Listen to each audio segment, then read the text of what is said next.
Hi, I'm Emily and I'm going to be reading Blackout Poetry, which essentially is when you take an original poem and you cross out words to make it your own. This one is called Pain in Pleasure. A flower in my heart drew around it bees with their thirst of sweetness. Rejoicing, I desired the art. The Greek whistler could lure those insect swarms from orange trees. I might hive with such thoughts. My soul, so always foolish, counterpart of a weak man's vain wishes. While I spoke, I called on a flower. The thoughts called bees and stung me to entertain. Reason cried as she woke. Your best and gladdest thoughts will always prove sad enough to sting. My name's Tony, and I will be reading a piece that I wrote called The Life of Everything. There is evidence of a new life after death. A sun shines again. Drifting on the lake, a smooth mirror reflection of the sky above. Not a single one, predestined to meet the end, will escape its fate. A cold world of gray, locked in winter's frigid grasp, fighting to be free. I'm Jenna, and I'll be reading two of my own poems. The first one is called Yellow. Spread happiness over everything with a heavy hand, soft butter yellow, like a thick layer of creamed honey on toast.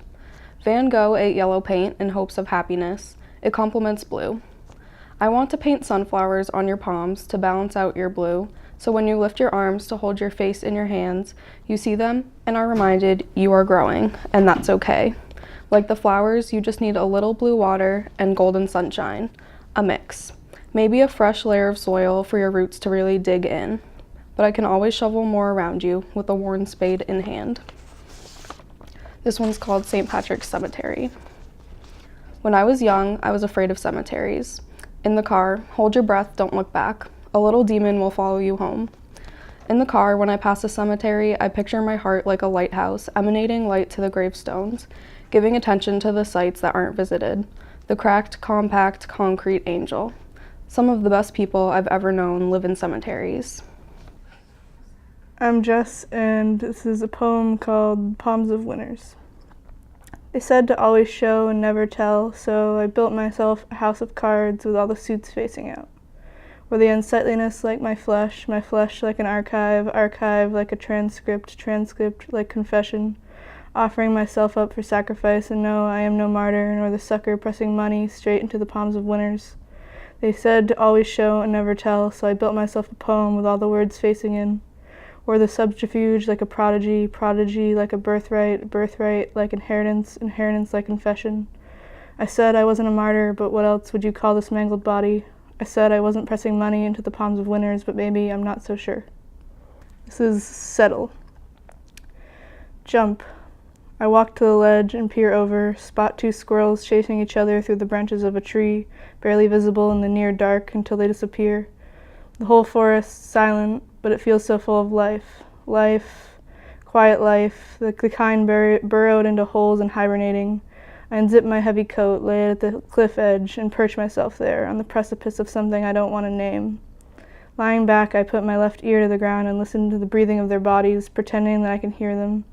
And I do hear them, shifting in their holes, settling into each other, settling into the warm parts of themselves. I put my palm against my chest, the sides of my stomach, my inner thigh, and try to find the warm parts of myself too, my hand resting there on each part of my body until it grows cold again. Soon they are all cold, the warm parts of myself lost to the late February air. I lay there for a long time, until the sky lightens, the birds drowning out the sound below, and the cold is numbing, and I think the numbing might be good, might be something, might be the hair on my arms in defense, might be my whole body on the defensive, like it can feel it coming. Jump, she says, and I do, my 4-year-old body flying through what seems like a space so expansive that I am surely doomed. But of course I do. I can do anything, will do anything, if it means settling into her again. When her tan arms catch me underneath the armpits, it is as if I've never doubted a thing.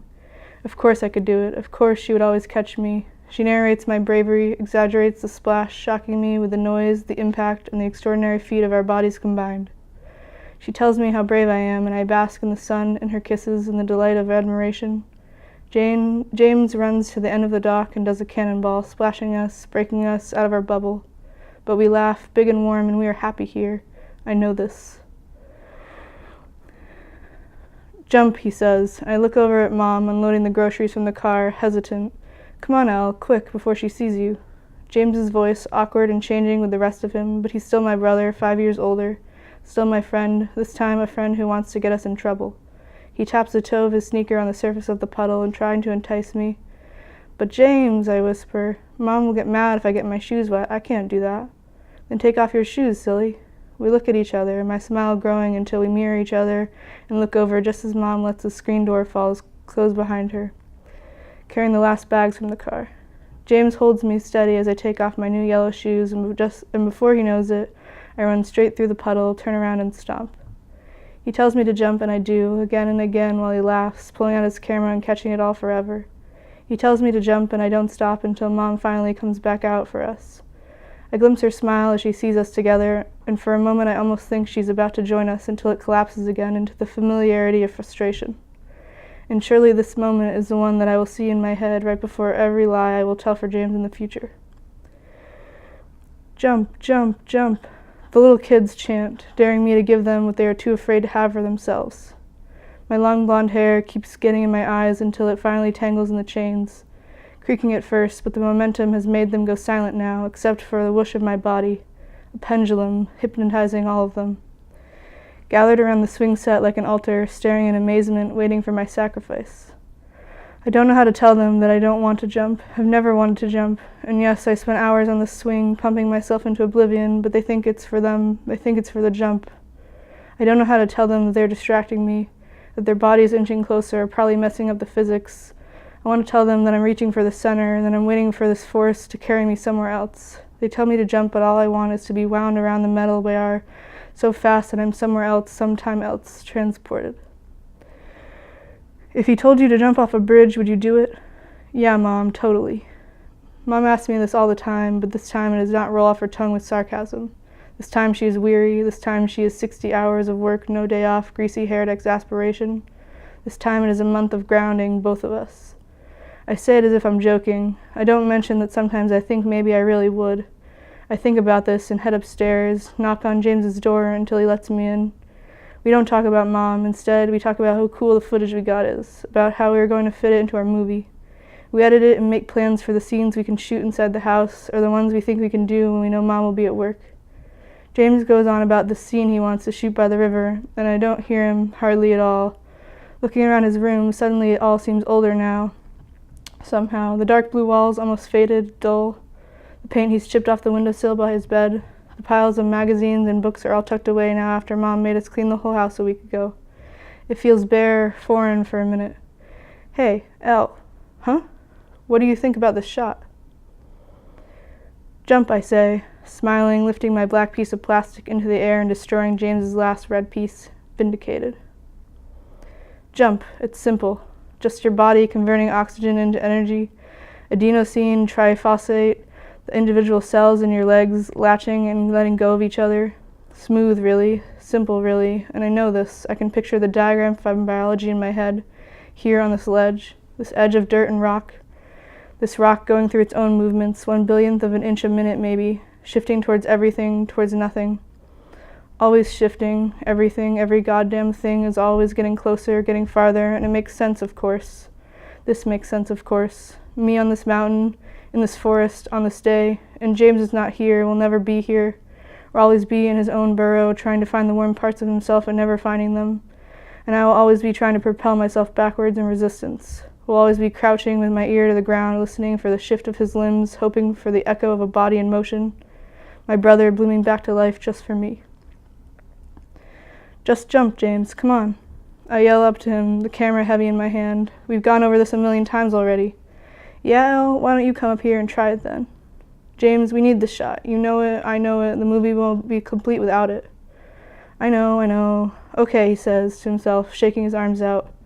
1, 2, 3. Jump, jump. Van Halen sings, and I begin, dizzy and closed eyes, in the middle of a living room belonging to someone I don't know. Eddie, tempting me to propel myself into the unknown, and here, now, buzzed at this party, I trust him. Hair sticking to my face with sweat, shirt riding up, stretch marks reveling in the black light and the eyes of strangers. The balls of my feet bare, touching down and taking off, and I feel each moment as it happens, settling in and passing through my body so briefly, waving it goodbye and welcoming the next with kindness. You won't know until you begin, he shouts, and the cold on my toes from the snowy footprints in the carpet tell me that it is true somehow. The slush stark against my overwarm skin does not numb but stirs. And I think that this too makes sense, has always made sense. The change of the chords, the bodies coming in and out, to and from the smoking. Of course it makes sense, the ground underneath this living room in motion, the slight echo of the house settling in for the season. The always coming and going of the future, shifting towards everything, towards nothing, and this time, finally, towards something. And as I move into the next moment, my body synchronized with the tiny, infinite shifts, someone whispers in my ear, you might as well jump, and I do. Hi, my name is Sydney, and I wrote a poem, Sistina specifically, titled Winter Sistina. In a place called Elsewhere, flecks of white shimmer as they drift down in their heavenly fall from grace, the colliding of one thing into another in this soundless space of fragmented light and glittering snow. How beautiful it can be, the snow, drifting in endless migration from some other elsewhere to here, boasting rolling seas of white and glittering daylight, foggy breaths and icicle shimmer as one soul clings to another and the last rays of sun begin to fall. It's hard for a soul to truly fall in love with another. Loneliness blankets like snow over the unrequited lover holding on to another, but it's too dark, too cold to look elsewhere.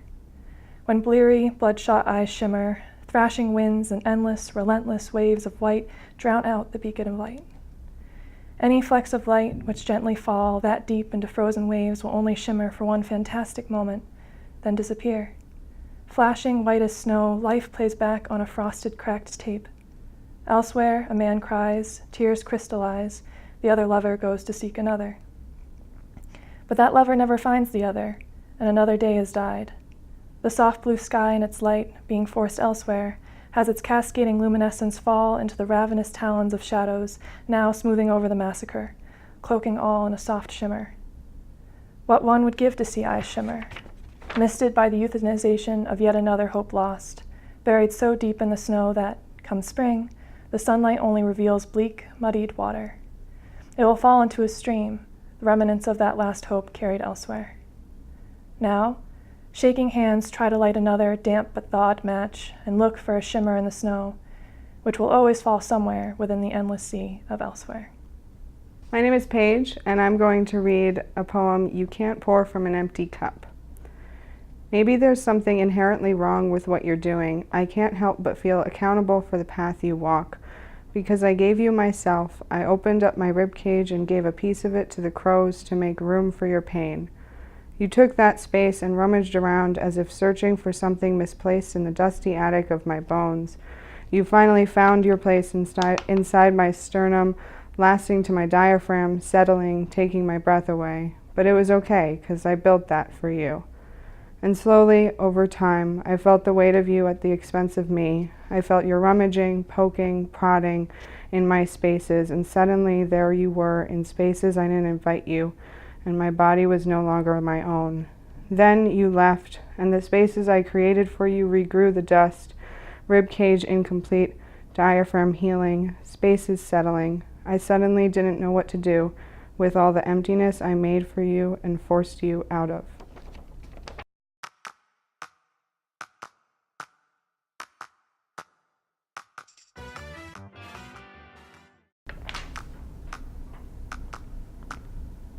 Okay, I got the thumbs up. Do I step away? Do I stand here?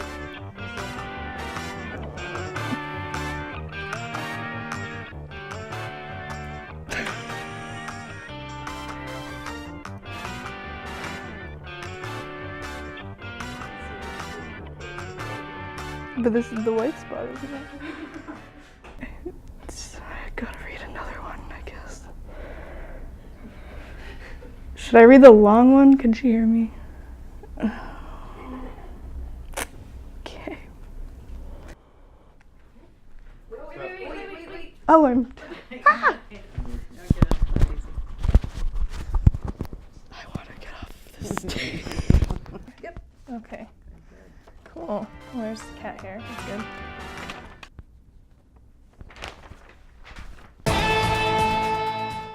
Okay. Thank you. I'm trying really hard not to shake. I feel like a chihuahua right now. should just do that. Hi, Paul. Nice new tie. It's new to me.